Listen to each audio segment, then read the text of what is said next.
Police TV by Tim Vickery, read by Vincenzo Nicoli.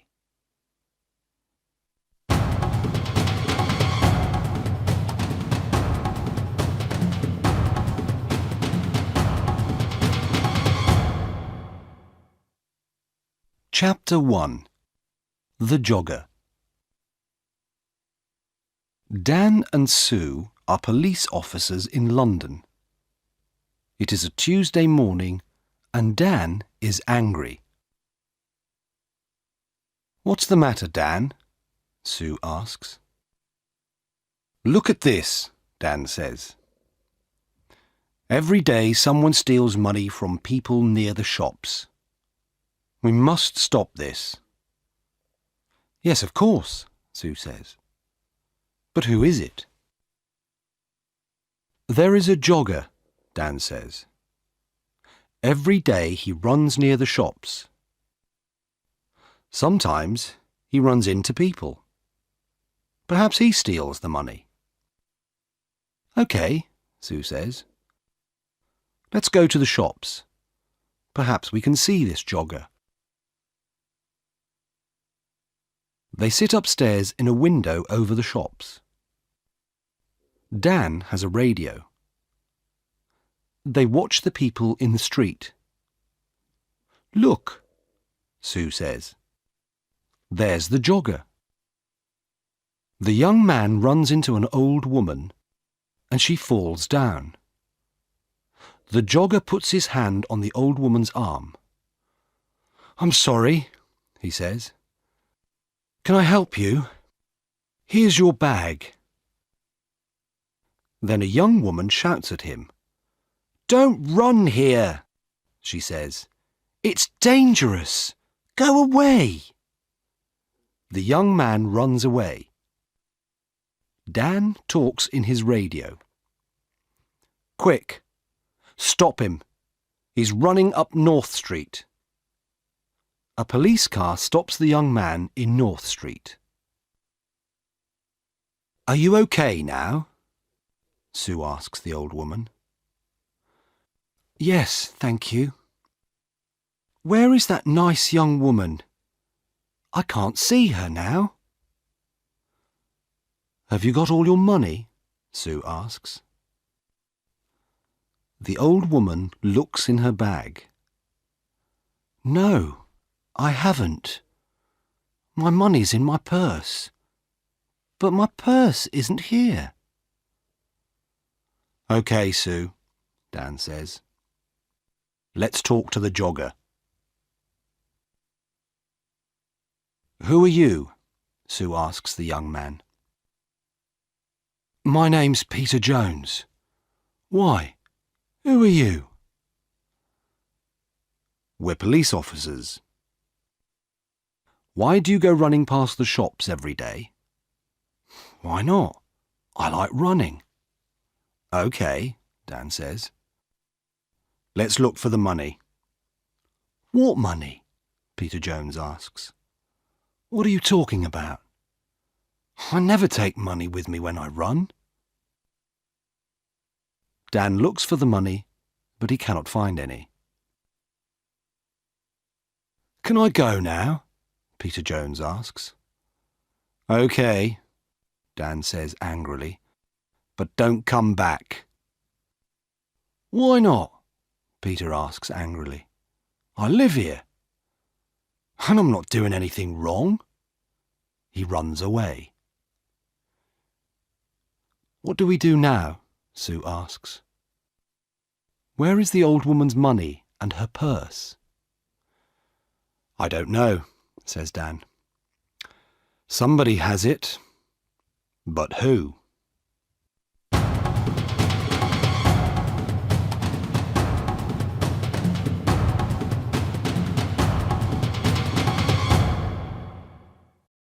Chapter 2.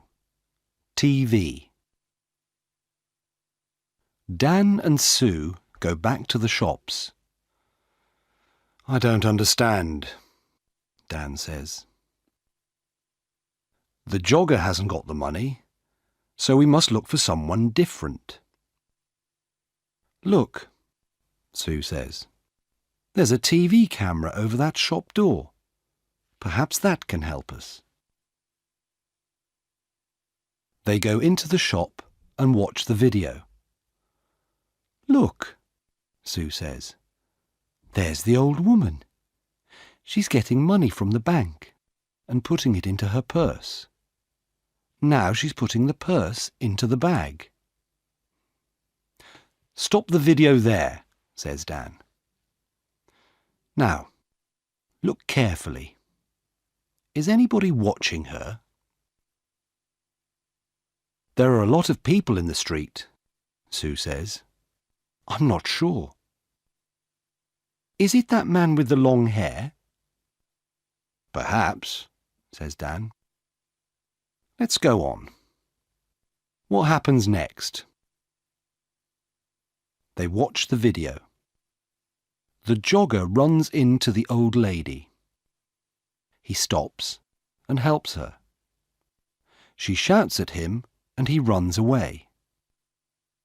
Then a lot of people come and help the old lady. Look, Sue says. The long-haired man has her arm. Yes, but that woman has her bag, Dan says. What's she doing with it? Oh, I can't see. There's a man in front of her.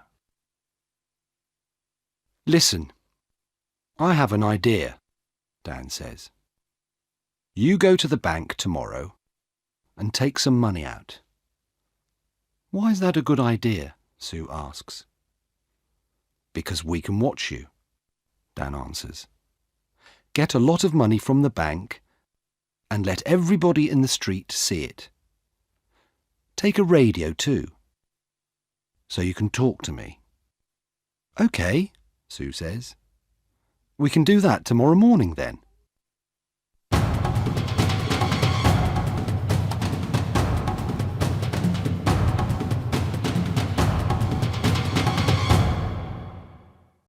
Chapter 3. Help me, quick. Next day, Sue goes to the bank. Dan is watching with another policeman, Jim. They have radios. I'm getting the money now, Sue says. That's good, Sue, Dan says on his radio.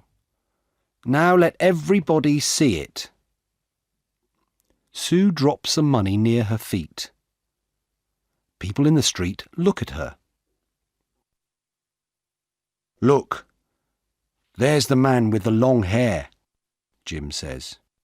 He's picking up the money. Shall I arrest him? No, wait, Dan says. Watch. The man picks up the money and gives it to Sue. Here you are, he says. That's a lot of money. Be careful. Thanks, Sue says. That's okay. The man smiles and walks away. Have you got all the money, Sue? Dan asks by radio. Yes, it's all here, Sue says. What can I do now? Buy some things in the shops and then walk slowly down the street, Dan says. We're watching you. Sue buys some apples, milk, and bread. Then she walks slowly down the street. Dan and Jim watch her go. Is anybody following me?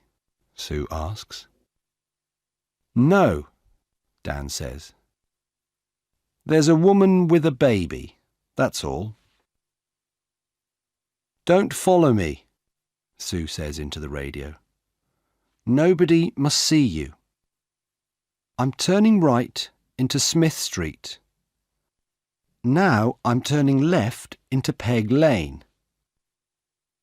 The woman with the baby is following me. I'm turning right into Dale Avenue. Are there lots of people about? Dan asks. No, It's very quiet. Nothing is happening. Dan and Jim wait. Then Sue shouts, "Be careful! Oh, help me! Quick! Help!" The jogger, Peter Jones, runs into Sue and she falls over. There are apples, milk and bread everywhere. "I'm sorry," says the man. "Let me help you." The woman takes Sue's arm. "Are you okay?" she asks. "Go away," she shouts at the man. But he sees the radio in Sue's pocket. "What's this?" he asks. "A police radio? Give me the money, quick!" He takes the money and runs. The woman wants to run after him, but Sue holds her. "Stop," she says. "I'm a police officer. You must stay here." "But why?" the woman asks. "I want to help you. That man has your money. I haven't got it." "Is he your friend?" Sue asks. "Where does he live?" "I don't know," the woman says. "I don't know him." "Who are you?" Sue asks. "Where do you live?" Linda Wilkes. I live at 14 Old Street."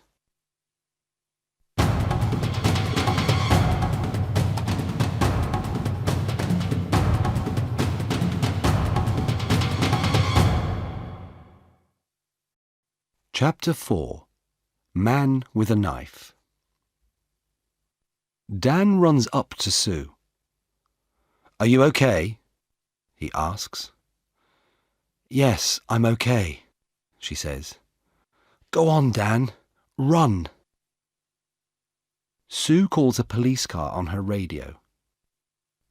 Dan runs after Peter Jones. "Jim, he's turning left into Dock Lane," he shouts. "Can you see him?" "I can see him, but he's running very fast," Jim says. The jogger sees Jim and gets into a boat. Jim runs to the river and gets into the boat too. "Stop," Jim says. "I'm a police officer." "Oh, no!" The jogger, Peter Jones, hits Jim and he falls into the water.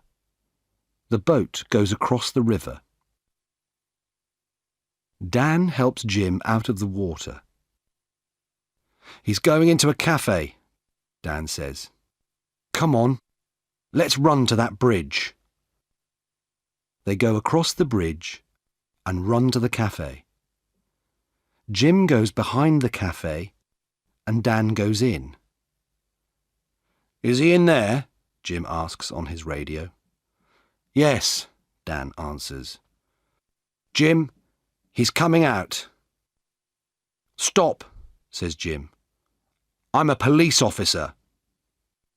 But Peter has a knife in his hand. Jim holds out his hand. "Give me the knife, Peter."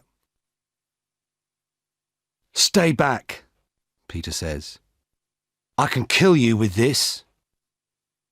Jim can see Dan in the door behind Peter. Dan walks out of the door very slowly and quietly. "Come on, Peter," says Jim. "Give me the knife." Dan takes Peter's arms from behind, and Jim takes the knife from his hand.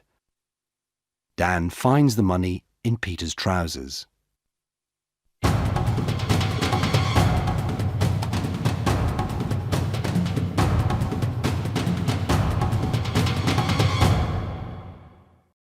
Chapter 5. At the police station. "I want to go home now," says Linda. "My baby is hungry and tired." "Do you know Peter Jones?" Sue asks. Do you and Peter steal money from people? No, I don't know him, and I never steal money. Do you know this woman, Peter? Dan asks. No, says Peter. I don't know her. Who is she? Dan and Sue go back to their office. Does Linda work with Peter? Dan asks Sue. Yes, she does, says Sue. Watch this video. Look, there she is. She's watching me get the money, and now she's talking to someone on her phone. But who is she talking to? She's talking to Peter, of course. Now she's following me and talking to him again. She's talking about me. Dan and Sue speak to Linda again. Can I see your phone, please, Miss Wilkes? Sue asks. My phone? Why do you want to see that? Well, it remembers a lot of numbers. Sue presses 1 on Linda's phone. Peter's phone begins to ring. Sue laughs. Let me ask you again, Miss Wilkes. Do you know Peter Jones? Well, yes, OK. I know him. But I don't steal money. Sue and Dan take Linda home. They go into her house. There's £200 under your bed, Linda, Dan says. And look, this is the old lady's purse. This is a nice photo of you and the baby, Sue says. But who is the man? Is he the baby's father? OK, it's Peter, says Linda. And yes, I do steal the money. I'm sorry, OK? No, Linda, it's not OK, Sue says. It's not OK at all.